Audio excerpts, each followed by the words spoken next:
और बेटा इस तरह की बात बोलते हैं तो सिर्फ इसीलिए बोलते हैं कि मुसलमान भाई उनके साथ हो जाएं ताकि उनका वोट क्रैक नहीं हो।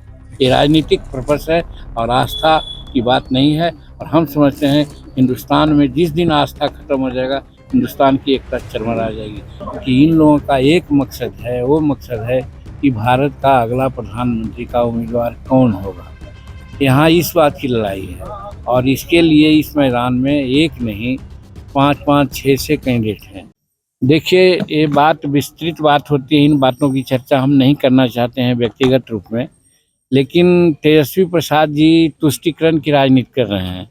वो सोच रहे हैं कि माइनॉरिटी के लोग हमसे अलग नहीं हो, इसलिए वो अनाप शनाप की बात बोलते हैं। हिंदुस्तान आस्था का देश है। यहाँ सांस्कृतिक विरासत सनातन धर्म आज नहीं बहुत पहले से है और उसी में लोग यहाँ पिरोए हुए हैं। यहाँ अनेक धर्म, अनेक भाषा, अनेक वेशभूषा, अनेक खान पान की संस्कृति से मिला जुला देश। इसकी विशेषता यही है कि अनेकता में एकता है। वैसी परिस्थिति में अगर राम जन्मभूमि बनाया गया और राम जन्म का ये उनका लोकार्पण हो रहा है, यानी कि वो बैठेंगे 22 जनवरी को, तो इससे किसी को कोई हर्ज नहीं होना चाहिए। एक धर्म है, उसको आस्था है, उनको जो काम है करते रहना चाहिए, सराहना करना चाहिए। ये कहीं नहीं है कि एक धर्म का सराहना करें और दूसरे धर्म का हम विरोध करें, ये नहीं होना चाहिए।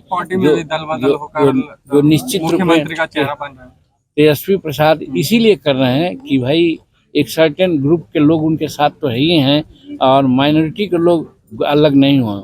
और उसका खास कारण है कि आप देख रहे हैं अभी लक्षद्वीप में गए थे नरेंद्र मोदी जी, वहाँ 75, 70, 80% माइनॉरिटी ग्रुप के लोग हैं और वहाँ उन्होंने जिस प्रकार से माइनॉरिटी के लिए काम करने की बात की है, अपने पार्टी के लोगों को भी जिस प्रकार से यहाँ के सब धर्म के लोगों के बारे में उन्होंने सहिष्णुता का जो नीति है भारत की, उसके अनुसार काम चलने की बात चली है।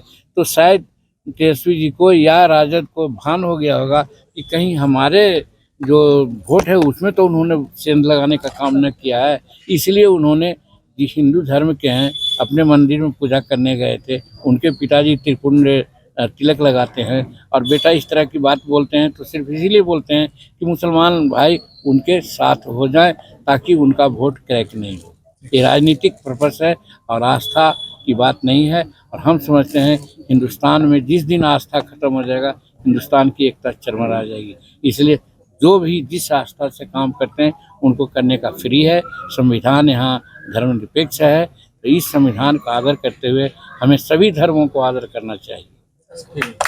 देखिए, नीतीश कुमार जी और उनका जो गठबंधन है, जिसको हम लोग घमंडिया गठबंधन कहते हैं, शुरू से ही हम कहते हैं जब पटना में उनकी पहली बैठक हुई थी तो उन्होंने अपने नहीं दूसरे लोगों से कहवाने का काम किया कि भारत का अगला प्रधानमंत्री के रूप में उनको पेश किया जाए।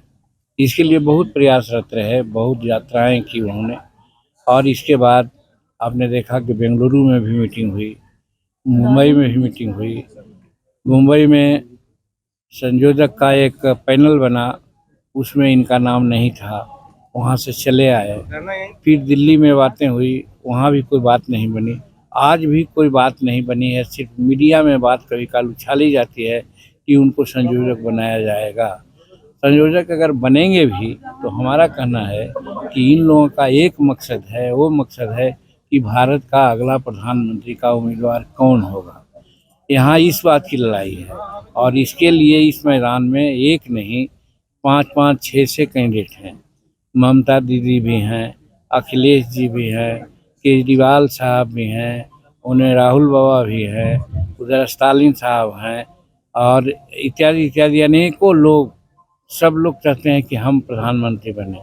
तो कहा जाता है कि अनेक जोगी मठ उखाड़।